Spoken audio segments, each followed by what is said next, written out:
You know how everyone always has a backlog of unfinished video games? Well, you can't not finish them if you don't start them in the first place. Welcome to Triple Click, where we bring the games to you. Today, we are opening up the listener mailbag and answering some of your questions on hot topics such as how to maximize the fun from your video games. I'm Jason Schreier. I'm Kirk Hamilton. And I'm Maddy Myers. And we are back for another episode of Hey. Triple Click. Hello. We sure It's are us. here. Hello, my friends. Before we get started, just a quick shout out to those of you who are supporting the show by becoming Max Fun members. If you do so, you get our monthly Beans Cast and other bonus special episodes. This month, we are doing a Beans Cast where we spoil and talk about Horizon Zero Dawn. But there's also now a growing backlog of Beans Cast. There is. It's Backlog true. of beans. There's a lot That's what of they call beans. it. Yeah. Call of Duty, Modern Warfare. Full of beans. Canned beans. They don't really expire. God, so many beans. Just beans on the shelf. These are all the things people say. To become a member, go to MaximumFun.org/join and help us make this show. Help Kirk eat his beans. Yes. Without further ado, let's get to it. This week, we are doing a Burning Questions where we take your questions and read them and answer them and discuss All them. three of those. Oh, four things. We could just do all one of that. them. We could just be like, all right, let's just read them and then move on. Let's just read Or we a could ton of just questions. answer them, and then people Right. could Without guess what reading the them. question Guess was. what the It's like Jeopardy. Jeopardy. We can do a Jeopardy style. Okay, let's do that. That's solid. Maybe next time. No, I think we should read them. Yeah. Maybe next time. Just a reminder, you can reach us at tripleclick@maximumfun.org. I actually spent a good couple hours today reading through all of the backlog of questions and emails we've been getting. We have some smart friggin' listeners, you guys. Yeah, I know. These- It's a little bit intimidating. It is intimidating. It's always hard to pick the burning questions. Yeah, they're also burning. We have some extremely smart and great questions. We have a big file full of amazing questions, but we've picked out a few to talk about today. So let's get to it, shall we? Maddy, you want to kick us off with the first question? Sure. So this one is from Max, who writes, during the pandemic, I decided to pick up Assassin's Creed Odyssey again. Over the last year, I've jumped in for about 10 to 20 hours at a time, but would always get distracted by another game and put it into the backlog. At around the 45-hour mark, I was in the final stretch of the main story quest, wherein I started to rush and noticed my enjoyment of the game basically bottomed out. It started to feel like such a slog. I was just going through the motions, skimming dialogue, running from point A to point B, and getting annoyed at every little obstacle that occurred on my path. I got so annoyed and frustrated that I shelved it again, ready to banish it to the backlog indefinitely. After about a week of taking a break, I started to feel the call of ancient Greece again, and I jumped back in. But this time I decided to focus on the process of playing it, not even caring if I finished it. And when doing so, I got to some of my absolute favorite parts of that game and found myself loving every minute of it. My question is, what have you noticed about your frame of mind in regards to maximizing your fun, pun intended, with a game, and keeping the magic alive when playing a long game? Any rituals or rules you have for yourself to keep gaming from feeling like a chore? Oh, man. Boy, we have so many open world games on the horizon. We need to start strategizing On the now. horizon, you say. Yeah, that's one of them. Kirk, I bet you're a big rituals guy. I bet you have some What's thoughts your on this. strategy? Yeah. I do have a few different ways of approaching, especially open world games. I feel like this is an open world game question. So we can, I guess, kind of limit it to that. I replay games and I replay open world games and tend to find that, man, when I'm replaying an open world game that's really long, like a Grand Theft Auto game or Red Dead Redemption, I take such a more grounded approach. And I think just like Max is saying, I don't try to just go through the story and move too quickly. And that helps. I also find that I play the game in different ways at different times of the day. This is something I believe we talked about back on the split screen days. I can't remember. Did we talk talked about different days of the week? Yeah. and like the best day of the week to play games, right? The best time. Yeah. I don't remember what we decided on. I think my answer was Friday, maybe? I think we all had different days. Yeah, we all had different days. Yeah. We did. I think that mine was like Saturday morning because it's still early in the weekend. Oh, that's good. Yeah, I think I picked Sunday. And it's morning, Yeah. so you like the day hasn't started, so there's still like you're not like at the end of the day or at the beginning. And I think that, and so morning playing for open games I find is nice because that's when I'm much more relaxed. I'm like, I'm just going to go do some side quests and wander around. And I think that kind of playing, it's so weird. It's like the game itself, the design of the game is really like up against you and the way that you're trying to play it. The game is really trying to get you to do stuff. Like all these games, they pull you along, they design things to try to make you do things where, for me at least, a lot of the most enjoyable stuff in games, you have to really push against that and slow down and then just like look at this one person. This is something I used to do when I wrote at Kotaku. I would like follow an NPC around. Like in Hitman 2, it's a really fun game to do that in. Just follow an NPC and listen to their conversations. And you have to just ignore all the icons and the whole UX that's telling you, go kill that guy or, go explore that cave. Just stand there and like just watch a thing. But I think you can kind of get in the habit of that. And the more I get myself in the habit, I do find that a very rewarding way to play open world games, like systemic games. That's interesting. So I almost have the opposite answer, like kind of the opposite answer. Yeah, me too. So go ahead, though. I have found that, like many people, I'm sure, when I'm playing something and only playing that, and then something else comes out that requires the same machine, the same Switch or console or PC, I will switch to that and then ignore the last one, and like it'll just sit there abandoned forever, right? Like this is a problem that many people have. I found that the way to actually maximize the enjoyment I'm having with the game and actually see the ending and finish it is to allow myself to not do what Kirk is describing and allow myself to skip side quests and skip random diversions and just stick with the main stuff to the best extent that I can. That's not to say I won't do side quests, because I will, but often what I find to get the most out of a game, what I find is like looking up online, if you can, like on Reddit or whatever, the best side quests in that game and like the side quests that you can't miss, and only focusing on that stuff. Right. Because so many of these open world games have so much menial filler stuff that just exists to like get endorphins in your head by like filling out checklists. And I find that like only focusing on the best stuff helps me actually maximize my enjoyment and stick with it and like finish it, hopefully. Do you not have Max's experience, though, where he describes feeling like it's more of a chore because he's created the checklist? Maybe that's just not a problem. No, well, so I feel like it's a chore when I feel obligated to, because it's always very tempting to be like, oh my God, I have all these exclamation points on my map. I have to like systemically knock them all out and get them all done. That's what makes it feel like a chore for me. So to enjoy a game more, I have to let myself be like, no, I'm not going to do every side quest in this game because that would suck. Right. So just to really quickly sort of elaborate, or at least like, I think that's very true, everything that you're saying. And to explain a little bit of what I'm, like the way that I experience this, I don't do a completist thing where like I do every single side quest like that. I find that to be kind of stressful too and overwhelming, and actually will push me away from a game. And the kind of way that I'm talking about playing, where you just walk around following people or looking at little details, I do think that I do that more like sometimes on a second time through a game, which is a very different kind of experience, where there are times where the first time through, especially in open world games, I'll just say, okay, screw it, like we're going for the finish line, and then just power through it, knowing that at some point I'm going to play it again, especially if it's a game I really like The Witcher 3. I did that the second time through. I like did everything in that game and took way longer. So that is sort of a version of what you're talking about.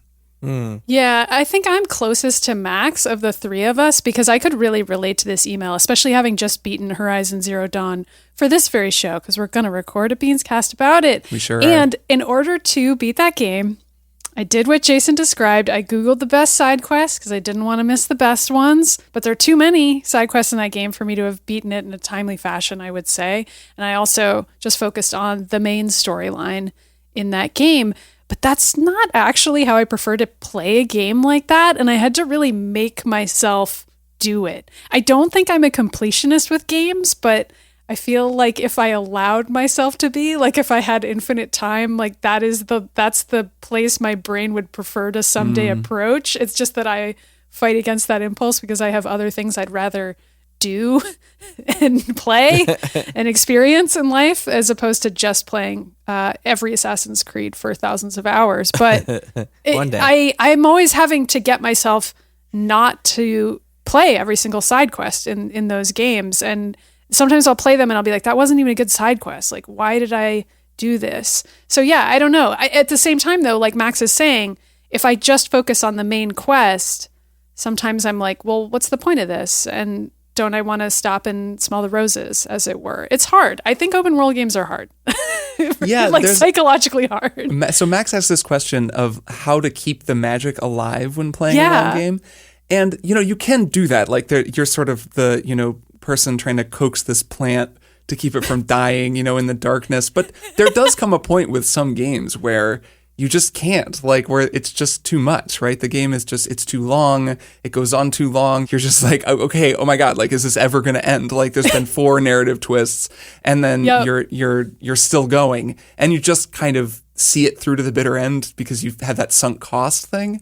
And I don't know, like there does come a point with a lot of games where you just can't get around that, right? Like I feel like I didn't totally feel this way with The Last of Us 2, but I knew that feeling was there. And I think it was maybe more there for maybe one or both of you, just that feeling of like, my fucking God, like, are we still going? I guess at the very end of that game, I did feel that way. Like the Rattlers, man, you're the just Rattler like, faction. yeah, so you're like still going, and it's very hard to have this sort of frisson and excitement that the first 5 hours of that game had by the end, partly because the game itself is just so brutal. Well, every game, the first few hours of every game are always more exciting than the always rest the best. I mean, I think what we're describing here is just a game design problem of like these games being extended for way longer than they should be, and like therefore something always gets lost. With Assassin's Creed Odyssey especially, I mean, I love that game. We've talked about that game quite a bit, but the combat is one of its weaker points in that you have to kind of like lean on a few special abilities that are stronger than all the others, and you just keep repeating them. Sweep strike. It's just that one strike where you knock the person down and then do a ton of damage, like exactly. for free. It's just that one. Yeah, and it kind of ruins the experience because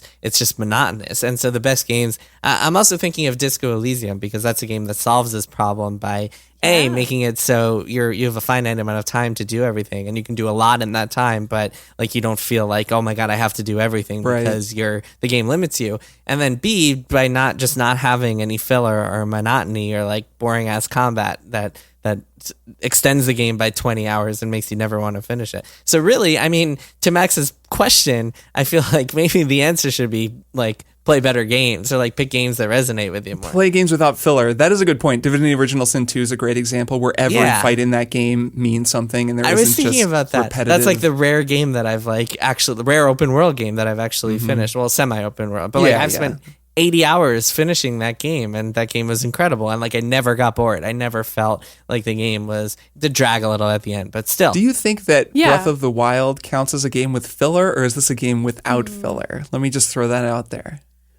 I think the moment-to-moment gameplay of Breath of the Wild makes it so there is no filler, because the act of exploring and gliding and shooting enemies and using your magnets is so enjoyable that like I could just do it forever. Okay. I think some games just have that magical feeling. Mario Odyssey a lot of Nintendo games have that magical like design core, those verbs that like really stick with you and just make it fun to keep playing no matter what. What do you think, Maddy? Yeah, and I think filler, for me at least, applies to dialogue usually, or like side quests that involve people talking about something you don't care about. Like usually that's what I associate that word with, is story filler as opposed to like gameplay filler. That's not always true. There's certainly, there's like a separate question about what the idea of filler is in games. But in an open world game, which I suppose Breath of the Wild is, like anytime I'm doing a story quest where I'm like, this didn't matter and I didn't care about anyone involved, like those are the worst ones. When you've completed something, like you've delivered someone's mail or like you've found their lost pet or whatever, and you're just like, you didn't need my help, and also this was boring, and like I had to go do 6 things around town just for you for no reason, and I got no reward. Yeah, well, actually, to that point, I think Breath of the Wild does have some quests, and a few of them are like fillery quests, but you don't even think of those because so much of the game is exploring and finding shrines and solving puzzles and stuff, and that stuff is so enjoyable. Imagine like Horizon with the combat, a game with the combat of Horizon, and like fewer like filler menial delivery quests and more exploring and puzzle solving and stuff like that. And that to me is like a game that would not feel as padded as Horizon does. Yeah, it comes down to central mechanics, right? Like where most side quests are going to be built around just repeating the central mechanic over and over again. So the richer that mechanic, the less repetitive whatever you're doing is going to feel. So in Horizon, even when the story of some of those side quests is pretty good, they like followed that Witcher template. The Witcher is actually a great example too, Witcher 3. usually the story is cool, but you're going into the woods and killing a Leshen, and then you're going into the woods and killing a bunch of whatever drowners. And it's always just kind of, you're doing the same stuff over and over again. So if the thing that you're doing is interesting, then there's less filler. And I think that's kind of, once you get to a game like Disco Elysium or Divinity Original Sin 2, what you're doing in those games is completely, it's not exactly bespoke. Well, it is in Disco Elysium, actually. And in Divinity, it's systemic, but it's still pretty bespoke. Like, each thing that you're doing is unique, so it stops being filler entirely. All right, let's get to the next question. Kirk, you want to take this one? Sure, this comes from Callum, who writes, when I look at contemporary games journalism and the online networking that seems to be required as a part of the job, it seems heavily personality-based. Most games journalists have their own substantial internet presence, and it seems that they're expected to build a public-facing personal brand around their writing, which exists outside of the outlet they're writing for. But we've also seen the dangers of harassment and doxing that journalists, and especially games journalists, face online, often over seemingly trivial things that blow up all out of proportion. So, my question is this. Is it possible to be a games journalist and be anonymous? For example, writing under a pseudonym, not having Twitter or your photo online anywhere, or is your personal brand an essential part of the job? I'm British, so I read Edge magazine quite often, and it's startling how little the journalist names actually feature. Reviews and previews aren't attributed to any individual at all. Interviews and features have small bylines. Do you think this undermines the importance of authorship, or perhaps it highlights the collective authorship of any institutional journalistic setting, writing, editing, house style, editorial vision, etc.? I have a feeling that you two, especially as active journalists, will have a lot of thoughts on this, though I do too. Jason, what do you think of this? Yeah, I have a lot of opinions on this. Shocked to hear that. I'm shocked that you have a lot of opinions on this question. I was never a big fan of Edge doing the whole like masking not having bylines thing, because I feel like that kind of it hurts the reader and the writer in a lot of ways. But anything that what people have to understand about the modern media industry is that like it's a nightmare. What people need to understand is it total is a nightmare. No, sorry, go ahead. But also the one thing that is promising in journalism right now is newsletters and writer-owned content. Yeah. And right. but I think there's a certain power to having a brand in journalism and having a loyal audience. And we've seen a lot of cases where individuals kind of like exceed the outlet. We've seen that in like politics with Nate Silver, or like in sports writing with Adrian Wojnarowski, and like a bunch of there are a lot of journalists who become so well known that like they have superseded their brand and they're a lot more powerful than the brand. And that is a really, really good thing for everybody except for fucking corporate executives and private equity chuds. But like as we've seen, as the three of us have all seen firsthand, no matter how much you might think that you are like have ownership over a brand and like are participating and helping making a brand great with your talented, smart coworkers, ultimately the brand is owned by people above you who might be shitheads or might get bought by a bunch of shitheads who want to run it completely into the ground. And so ultimately the only power you can take in journalism is your own name and what you kind of bring to the table, and like convincing readers that you are what matters, the writers are what matters, not the brand. So I feel like you would be doing, to answer Colum's question, I feel like you would be doing a disservice to yourself by writing anonymously, as much as you might be able to, I guess, dodge the harassment and the doxing and whatnot that comes with it. And even then, like if you were wrote as author X or something, people would want to dox you even more because they would want to figure out who you were if you wound up getting any sort of traction with your work. So ultimately, I think it's really important for writers and critics and reviewers and journalists to just build their own brand and like take some power as writers, as people. You kind of have to now. That's more my answer to this question. I see this example. I don't know anything about Edge as an editorial standard, like what their standards are, but to me that smacks of an old school journalism ethos of like, oh, the editorial board published this essay, for example, and we're not going to put a byline on it. The staff published this recommendation, and it's from the entire staff. And certainly Polygon does some things like that, and I advocate for certain things like that. Kotaku did too back in the day for like best of lists and things like that, where we were as a group recommending something. But yeah, I agree, for individual stories, it's to me very old school and weird to have like an editorial board or something like that be the byline. But I mean, this is a basic as hell take, I guess, but it's really just that the rise of the internet has changed all of this so fundamentally that it's hard for me to even imagine how it would have been for journalists 30 years ago.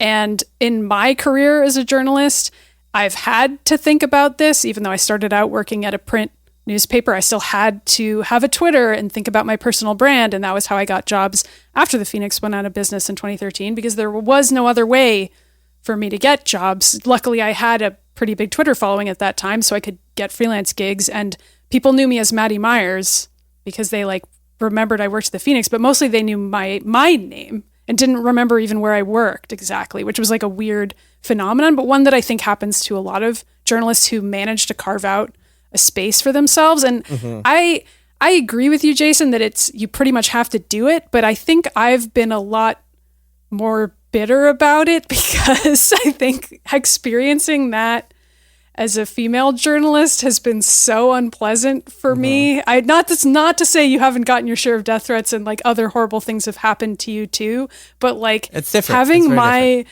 personal brand be also about what I look like, what I do in my personal life, who I'm dating, all of the fun things about my life that I share casually on this show, to get weird ass emails from creepy people about that over the years it's just always part of it for me. And I'm just well, it helps my career to do this, but it's definitely weird. So I don't know. I have mixed feelings about it, I guess, in the way that I have mixed feelings about the internet generally, and the way that we all have to operate as content creators on the internet. Yeah. Yeah. Kirk, what do you think? Oh, I have a million thoughts about this. I mean, having gone from writing for Kotaku, where I guess I kind of built a brand. I think that you did. It felt like the thing that really built a brand. Who else would call for the removal of mini maps? I did. That was my brand. Well, because it was always what am I really defined by according to my work? Right. I had some reviews that I wrote, but they were all just reviews that I wrote. And then various things I didn't like mini maps. There's 100 people in the world who know that Kirk Hamilton doesn't like mini maps. I think you were defined by posting videos of the Harp Twins singing for a little while. The Harp Twins thing, sure. I think that starting Split Screen when you and I started that, Jason, that was the first. That really made a difference. And you were talking about, Maddy, on the same sort of subject, where when you're having a conversation and you're just sort of sharing your life in a more conversational way, that is a type of a brand that I think is helpful, even though I legitimately don't view it in that cynical way, of just oh, this is good for me, professionally. I think that there is an element to, I listen to podcasts hosted by people that I don't know, and I'm I love the connection that I feel to this person, even though I understand the nature of it. It's just an important thing, and it makes me like them. And I think it makes them more stable as a creator, because there are doubtless lots of people like me who know who they are. And that's just a skill. That's just a type of work that is important to do for the reasons you said, Jason, that's the only way you can really take power over your own creativity these days. But it is very good. It's actually a really good thing to be able to do. I mean, the internet has let a lot of creators, artists, and musicians and all kinds of people do this same thing, where you can exist outside of a record label or a publishing house, and you can just make your own brand online and eventually just totally make stuff online.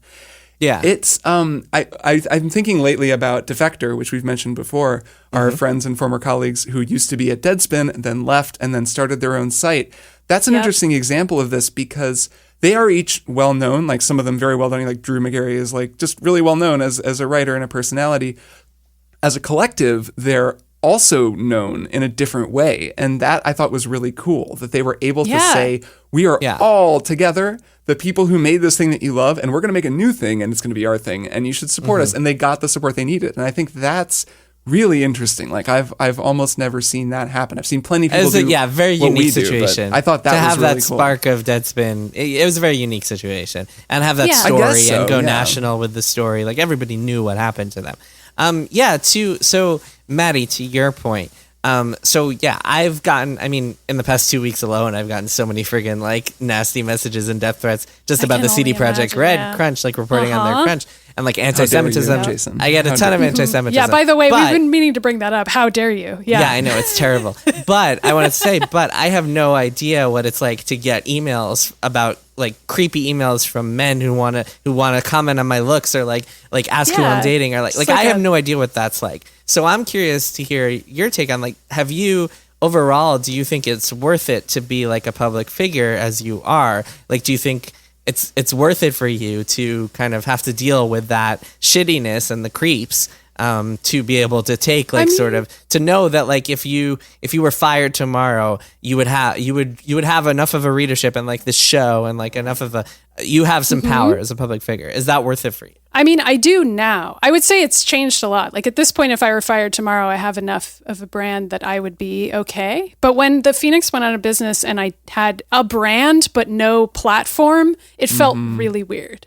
Because there were like a lot of people who were familiar with my work, but I had no power. And I feel like that's the part where this gets really strange, because it's like, oh, everyone knows my name if I go to an event or whatever, because like they've seen a viral tweet I've done or something and they remember me as like the angry feminist gamer or something. And I feel like I experienced that very weirdly when I was a freelancer. But at this point, I feel pretty differently about it because I've kind of like gone around the bend multiple times on the topic and just been like, okay, I'm used to people perceiving me as a public figure, which is something that takes some getting used to. And I'm I have fewer Twitter followers than two of you. So it's probably even weirder for you two when you run into people at a convention who know who you are. But for me, every time it's very weird, but I've gotten used to it over time. And I've just been like, oh, they're not reacting to me, the person, because they don't know me. They're reacting to like the series of pieces of my personal life that I've chosen to put out there. And I can like very carefully titrate what those things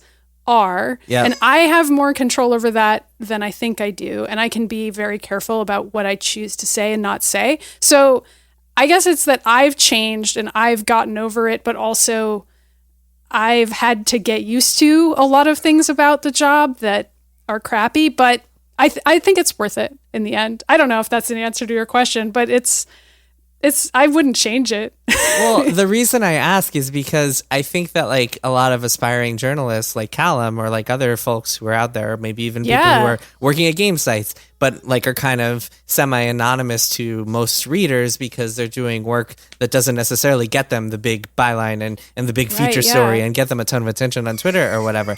I think there's kind of like, you have to kind of figure out if you want to pursue like internet fame, if you want to pursue building a brand, or if you're okay to kind of like just do the work. And sometimes people just don't have the option. They have to just keep doing the work. But I think it's a really... Or they become an internet brand even if they don't want to. And then they have to deal with that. Even out of their control. Yeah. But I do think some people have the choice of being like, okay, do I want to be on this podcast? Do I want to be on this YouTube channel? Do I want to start something where my face and my name will be out there? And I think it can be a really tough question, especially as a woman who is going to have to deal with that like side of things that a man would have to do. Really. I think it is really hard. And I think it changed me. Like, I changed the way that I interact with the internet. And I think you two can relate to that more than you might think. Like, Kirk, you've talked many times about changing your relationship to social media over the years. And I can always relate to you on that. I have too. Like, I just don't look at as much stuff nowadays because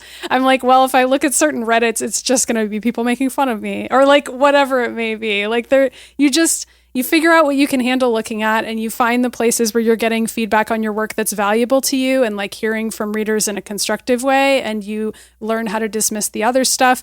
But yeah, I think Callum's asking a good question here by like, oh, is it possible to do this and be anonymous? I think you can do it. I think there's certain jobs in games journalism specifically where you can get away with it, like more tech reporting, for example, but or like guides writing and like things where having a personality isn't as much a part of it. But game reviews and the kind of reporting Jason does where people remember his name because it's controversial reporting, people are gonna know who you are. Like that comes with the territory. To be clear, like Callum is asking if you could like do it without putting your name on anything. Yeah. And I don't think that's really possible. Like other than Edge, no other outlet does that sort of thing.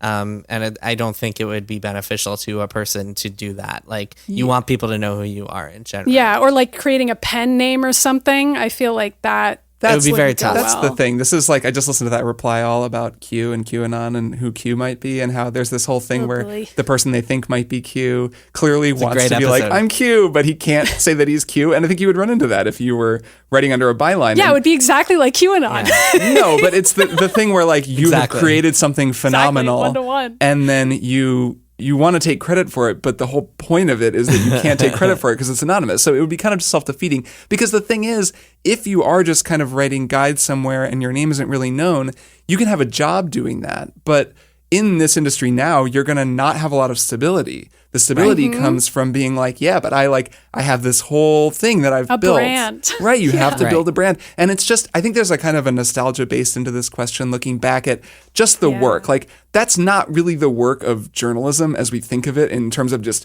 doing the reporting, like writing the review, like doing the writing, being a good writer, being a good editor, like doing that work. It's this whole other thing that's this like social PR. Are you funny on Twitter? Right. And like how funny. Yeah. Right. And yet that is an important skill set for a modern journalist. It's just a way that journalism has changed and kind of grown almost. It's like this growth on the outside of like traditional old school journalism. And it can't go back. Like, the industry is what it is. It already is. But the thing, I mean, you guys are talking about this as if it's a negative thing, or maybe as if it's a neutral thing. But Kirk and I don't like Twitter very much. Well, to really the credit of like the brand building, I mean, I think it gives the individual, like I said before, so much more power than they had in the past. I completely agree with you. I don't think of this as a negative thing. This is something that I do happily. I really like interacting with people online. I mean, I'm pretty extroverted, and I think this is, I largely have fun, and that's for a lot of different reasons. Yeah. But well, it's not an entirely negative thing at all. Yeah. Well, you're a much more positive. You have a lot more positive interactions. Like you probably but way it's on fewer. purpose. That's I don't want to get in fights with people on the internet. I don't get a lot of value out of that. Which I'm very jealous of. But the point is that like I do think there is like a lot of value to being able to be like, okay, if I get fired from GameSpot tomorrow, I know that I as a person like have this ability to take power on myself. Or if I get fired from IGN, whatever, I don't want to pick on an individual site. But yeah, and I think that like 20 years ago, that was so like people maybe knew Woodward and Bernstein, but like people weren't following like individuals the way they are now. Yeah, maybe. And I think that the fact that more readers are able to follow individuals on Twitter and like learn individual names, and not just like the super famous people, the super famous journalists and critics and whatever, people who are doing your favorite podcast, but like also if you go on Twitter, you can follow the entire staff of your favorite gaming website and like get to know the people you might not know otherwise, the social media managers and the guides writers and people who are doing really great work, but like more anonymously. And even that has power. And I think it is ultimately a really good thing for journalists. And it's too bad that it has to come coupled with this creepiness and toxicity that the internet stokes. Yeah, some of that is the social media platforms themselves. Like, if they were better, then this whole thing would be better. And any of this, 100%. Yeah. It shouldn't really be like this for journalists. Right. Like, Twitter does not have to be Twitter. It doesn't have to work the way that Twitter works. That's why I'm bullish on newsletters. And I know, Maddy, you think no, newsletters are cool. I mean, they're trendy, but I remember being bullish about Patreon 10 years ago for the same reason. Well, Patreon is still. I mean, Kirk is making a living off Patreon, and I have a newsletter, and it's great. So like those two things are both really cool. I'm obviously in favor of it. We're on an audience supported show this very moment. Oh yeah, here's to audience supported. Hell yes, but yeah, I mean the fact that it's possible for people to use those platforms is great. Okay, let's get to the next question. This is from Alex, and I will read us Alex's letter. On this was a few weeks ago, Triple Click, you had praise for Game Pass, Xbox Game Pass, not only as a business model, but on the consumer side as well. It does seem like a great deal on paper, but when I take my own psychology into account, I wonder if I'd be better off buying games the old-fashioned way, one by one.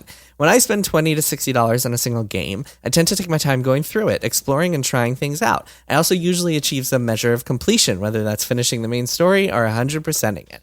But when I buy multiple games at once through Humble Bundles, Steam sales, or Apple Arcade, I feel some anxiety when playing any given game.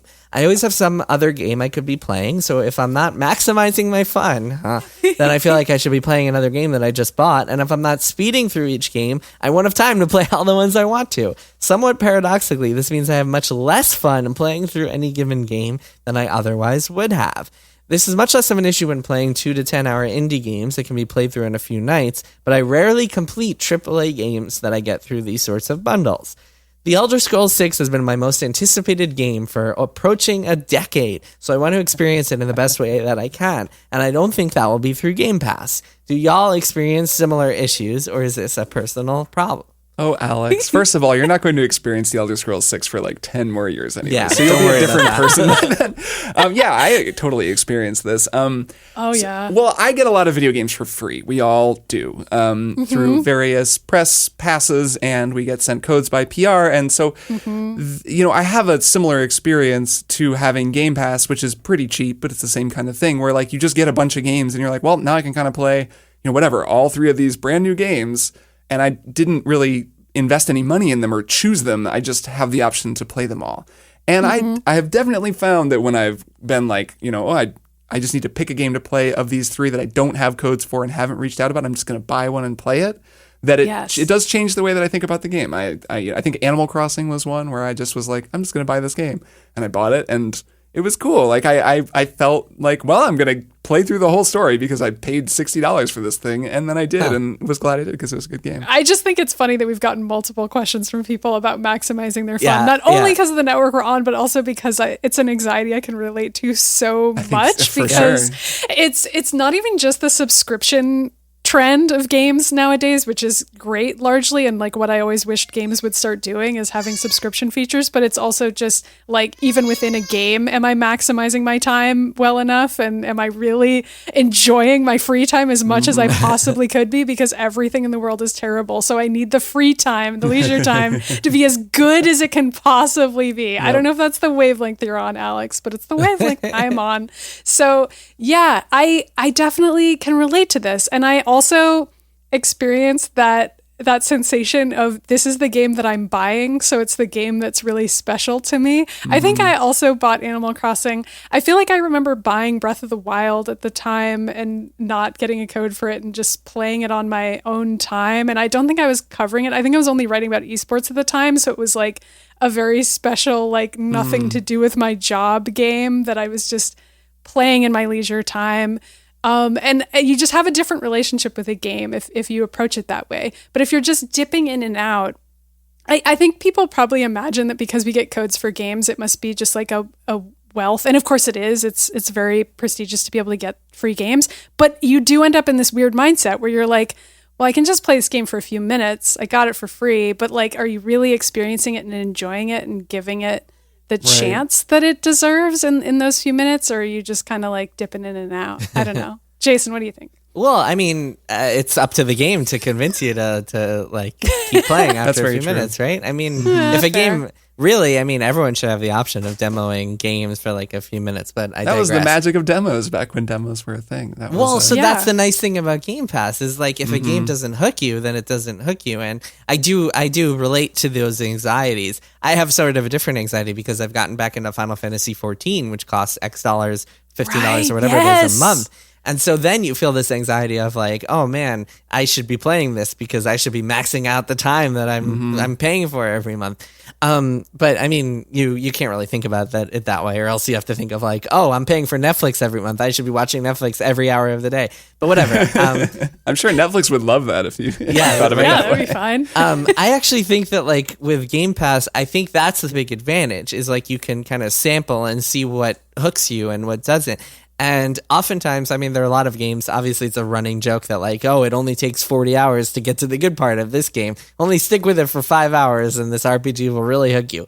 But with Game Pass, I mean, it does let you sample a lot of things that you might not try otherwise, and maybe you'll discover some gem that you wouldn't have spent $60 on, and then you'll get really into it. And I think that is a huge plus. The commitment factor, though, is a part of the thing. Like the fact that the Game Pass or any subscription service, it gives you all the games and you can sample, but then you don't have to make that decision to like actively commit to the game. That's the issue. Right. It does really change the experience because then the whole time you're playing, even if you're 10 hours in, which I've had this experience for sure, where you're kind of thinking, do I really want to be playing this? You've been playing it for 10 hours. Like you've been playing it multiple nights, and yet still you can find yourself being like, maybe I should go play something else. It would suck even more if you spent $60 on that game and then you're like, oh man, I feel like I have to play this to get my money's worth. Broadly speaking, that's true, but I don't know, because I feel like when do you guys remember being a kid and like you bought the game so you may as well beat it? Like I still have like stupid but fond memories of like purchasing a game that wasn't actually good and just but that's because you're a kid. When you're an adult and and you've limited free time, it's a very different world. You have more money than you do time in general. general. if you're an adult and you have disposable income, you probably have Game Pass. But also, I do understand the sensation of, okay, you're 10 hours into a game. It hasn't gotten that good yet, but it's not that bad.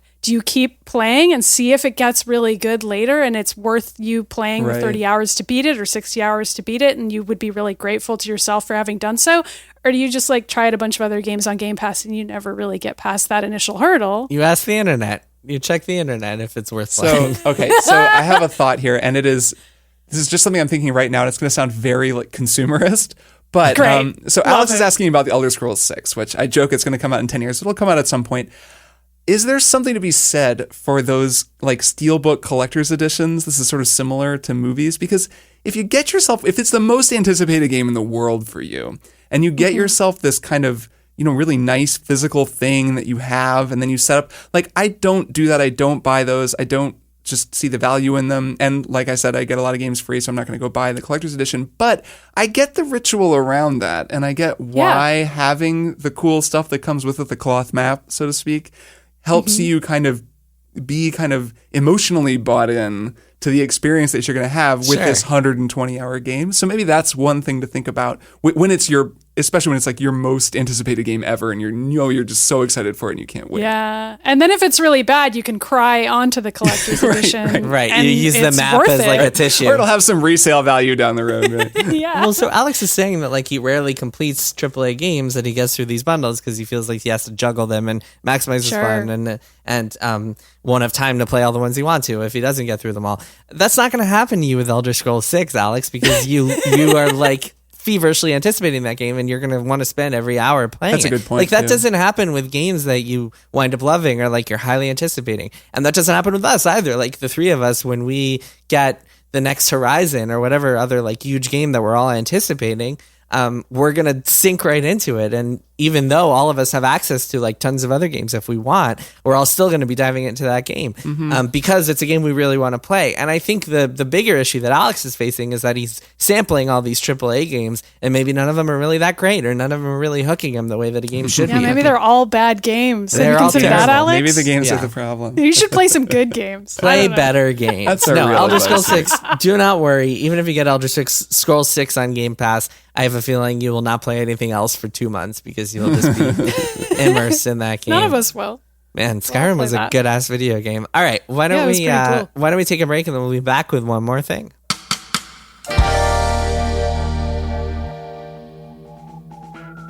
Hey, I'm Dan McCoy. I'm Stuart Wellington. And I'm Elliot Kalin. Together we're The Flophouse, A podcast where we watch a bad movie and then talk about it.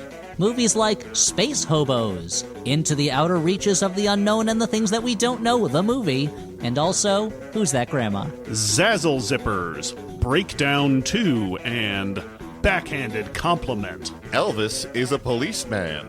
Baby Crocodile and the Happy Twins. Leftover potatoes? Station Wagon 3. Herbie Goes to Hell. New episodes available every other Saturday. Available at MaximumFun.org or wherever you get your podcasts. Bye. Bye. Hey, I'm Jared Hill, co-host of the brand new Maximum Fun podcast, Fan Time. And I'm Travell Anderson. I'm the other, more fabulous co-host, and the reason you really should be tuning in. I feel the nausea rising. To be Fanti is to be a big fan of something, but also have some challenging or anti-feelings toward it. Kind of like Kanye. We're all fans of Kanye. He's a musical genius, but he thinks slavery is a choice. Or like the Real Housewives of Atlanta. Like, I love the drama, but do I want to see black women fighting each other on screen? To the nah, nah. We're tackling all of those complex and complicated conversations about the people, places, and things that we love. Even though they may not love us back. Fan Time, Maximum Fun, podcast. Ow. And we are back. Kirk, Maddy, let's do one more thing. Kirk, you want to start us off? Sure. My one more thing is Facebook. Specifically, I don't want to play that. Best game ever. It's a brand new game. It's a hot video game. Get the most likes. It might be selling your data. Don't worry about it. It's fine. Okay, so I am going to be playing VR games on the new Oculus headset, which I pre-ordered when it was announced and just arrived. It's actually sitting over here. I haven't opened it. Ooh, that's exciting. The Quest 2, which is a freestanding VR headset. I've never had one of these before. It also can plug into your PC, so you can play games like Half-Life Alyx, which I really loved, or I really want to play this Star Wars Squadrons on it. So it can be a kind of wired PC, or a wired headset, but it can do wireless. Apparently, it's pretty great. A lot of the reviews have said it's good. Ars Technica, I should note, did not say that it was good, so I read kind of all the reviews. But I decided, what the hell, I'm gonna pre-order this thing. I reviewed the Oculus Rift, the first one, for Kotaku, and I've had that headset set up this whole time. Like when I'll talk about VR games on the show, that's what I'll play. But this is the first time I've bought a VR headset, and a thing that is true of this headset is that you need to have a Facebook account to use it. This has been the subject of... Yes, I am right there with you. This has been the subject of much consternation. Debate? Among people who like VR, because it's very cheap. It's $300 or $400, depending on how big it is, which is very cheap for a full... It's like a controllers and a headset. Not very, very cheap. Facebook is clearly subsidizing this thing because it's probably not as nice as like the $1,000 Valve one, but it's pretty good. So I deleted my Facebook account earlier this year. It's been disabled for 2 years, but then over the summer, I was like, I'm just going to delete it forever because it's partly the data thing. I'm not really a fan of a lot of things they do. It was also plenty of good reasons to delete your Facebook. Yeah, I didn't like using Facebook. I didn't want to be on there anymore. I got more out of Twitter, and I actually still use Instagram, which is owned by Facebook. So like, I actually really like Instagram now. So it's kind of like, Joke's on you. Yeah, like I'm in the Facebook ecosystem. Like they know who I am. I mean, you just bought an Oculus Quest, so like... No, right. But I mean, before that, I had actually destroyed my Facebook account completely. Right. So now I'm sitting there thinking, okay, when I ordered it, I thought, I can keep using my Oculus account, no Facebook. Turns out you can't do that with the Quest 2, so I need to make a new one. So I'm kind of thinking, okay, do I want to use Emily's Facebook account? But then I'm looking at Oculus, and they're like, this is going to be your permanent thing, and like you can't ever untie it, and it's tied to your identity. And I was like, I don't want to really mess with this with somebody else's identity. Like that just could cross wires. So I decided to make a Facebook account that is literally just Kirk's Oculus account. Yeah, it's like it's no me, friends. and it has to be you. And a thing, it's just made me reflect on how these really big tech companies with their accounts, you have to have an account to do so many things. In this case, it's going to be like all the Oculus games that I own and the hardware that I bought are tied to this, and it won't turn on without it. I'm sure. Hopefully, at some point, someone will hack the thing or something, but it won't turn on without a Facebook account. For now, yeah. Apple, Facebook, Google, all these accounts, increasingly, it feels less like an account, like a user account that you sign up for, and almost more like citizenship to a nation. And it feels like I renounced my citizenship to the Republic of Facebook. And I was like, okay, I'm no longer a citizen. You know, the way that you can become not a citizen of America anymore. Mm-hmm. And now I'm kind of saying like, never mind, I want to be a citizen. I just don't want to live there anymore. I need my passport back. And there is this feeling where like, it was kind of hard to sign up and I was running into some technical problems. I was sort of wondering, am I hitting errors because does part of my account that I deleted still exist? Because it takes them a long time to delete things.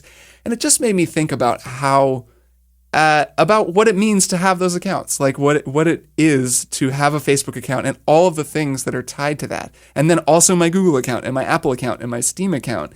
And we kind of just take it for granted that we'll always have these accounts. But deleting one is a way bigger deal than it probably should be.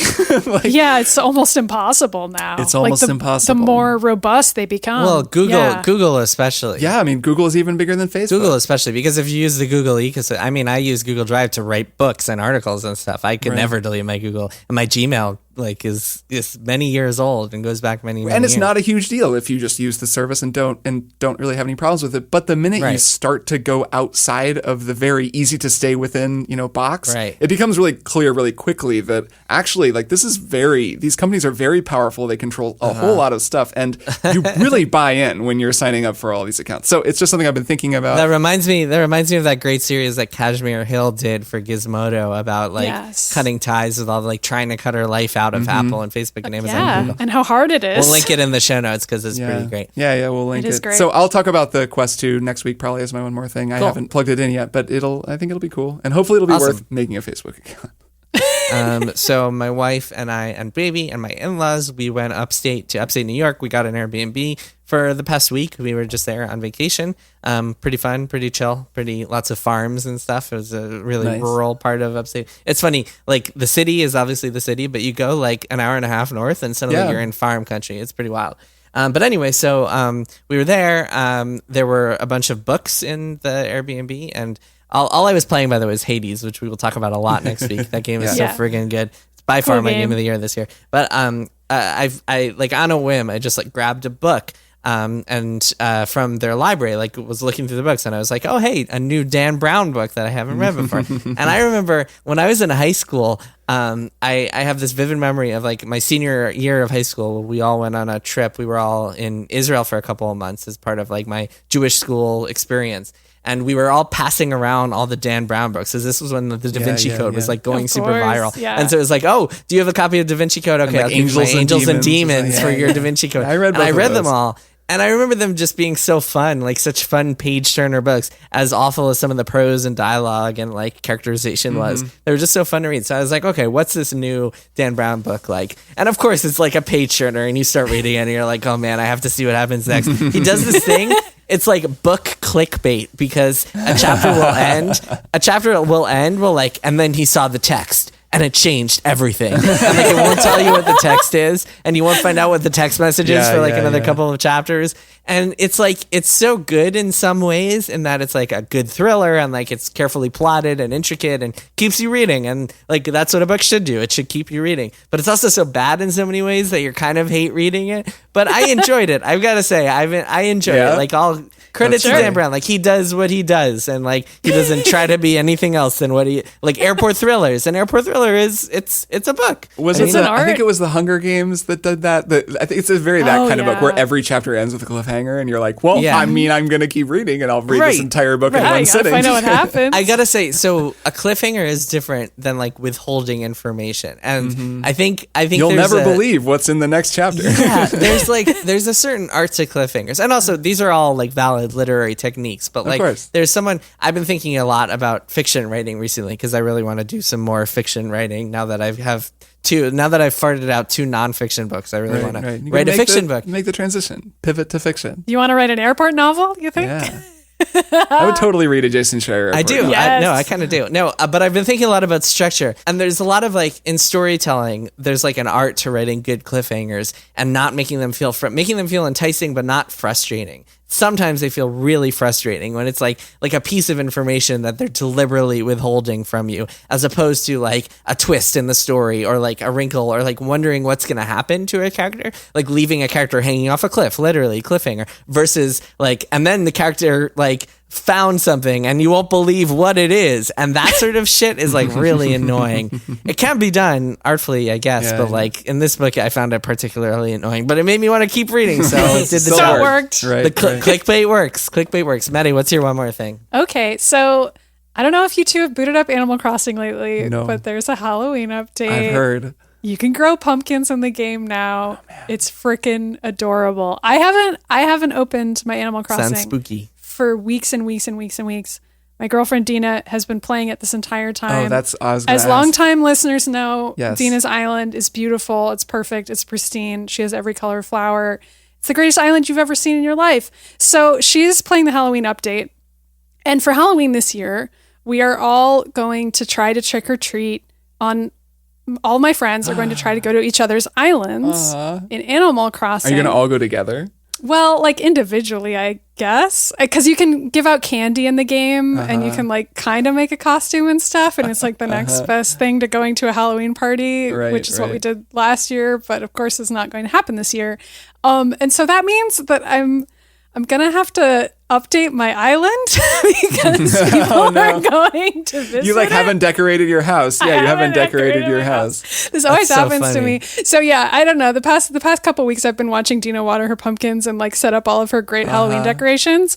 And then last night she was like, "Oh yeah, so for Halloween we should visit your island. Have you even opened it?" And I was like, No, we can't go. We don't go there anymore. We can't go to my house. We don't go to my house. We can't go to my house. What are you talking? Where are we going to your house? Like, what are you saying? No, you're the friend. You're the girlfriend with the terrible house. I have a terrible bachelorette camping tent in Animal Crossing. I don't have a tent. I have a house. But anyway, we'll see. We'll see if we go to my house or not. I don't think so. But anyway, I'm pretty excited to go trick-or-treating in Animal Crossing. I gotta fire up Animal Crossing or get Emily to play it again, because I kind of stole the Switchback for Hades. I should give it and just be like, just play some Animal Crossing. It's been a while. It's just so hard to stop playing Hades. Yeah. The pumpkins are so cute in Animal Crossing. They're real cute. And it's like the first farming mechanic where you can actually grow a thing. And it makes me wonder if they're going to add in a bunch more farming stuff. Kind of Stardew-esque. Interesting. Mm-hmm. It's just so hard to not play Hades all the time. I know. Every they got to set up cross-play or cross-save. Then I can play that on PC while Emily plays Animal Crossing. It's just so good on Switch. You got to get Zagreus visiting your island. Cross-play between Animal Crossing and Hades. Between the underworld and also Honestly, I could see it. They're like the two defining... It is kind of Animal Crossing-ish. They're the two You're giving defining gifts and like having conversations with like people in your house. Like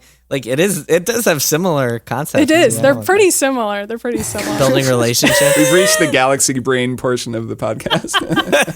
It's like one brain, small brain is like Hades is better than Animal Crossing. Like big brain, like they're both good. Like galaxy brain, they're the same game. We've done it. Okay. On that note, it's time to say goodbye for this week. Next week we'll be talking a lot more about Hades because I have so much to say about that game. Yes, me too. I love it so much. I'm at this point where I'm just like clearing pretty much every run that I do because you get so much better as you go. But we'll save the talk for next week. Yes. All right. That is all. Kirk, Maddy, farewell for now. All right. See you both next week. Bye. Triple Click is produced by Jason Schreier, Maddy Myers, and me, Kirk Hamilton. I edited and mixed the show and also wrote our theme music. Our show art is by Tom DJ. Triple Click is a proud member of the Maximum Fun Podcast Network, and if you like our show, we hope you'll head over to MaximumFun.org/join and consider becoming a member. Doing so helps support us and gets you access to an exclusive Triple Click episode each month. Find us online at tripleclickpodcast.com, on Twitter at tripleclickpod, and send email to tripleclick@maximumfun.org. Thanks for listening. See you next time.